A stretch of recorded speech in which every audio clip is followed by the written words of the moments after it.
Fleet of T-38 Talon serves as a vital component of his training as well as his readiness program, providing pilots with the skills and proficiency necessary.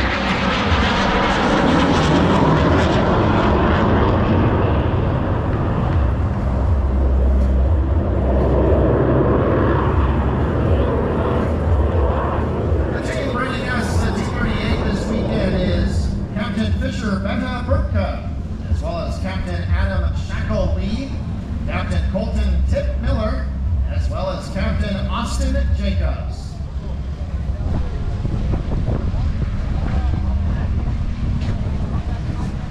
Now, the United States Air Force operates most of the T-38s in the inventory. In addition to training USAF pilots, the T-38 is also used by NASA. U.S. Naval Test Pilot School also uses the T-38s. Pilots of other NATO nations fly the T-38 in joint training programs with United States Air Force pilots.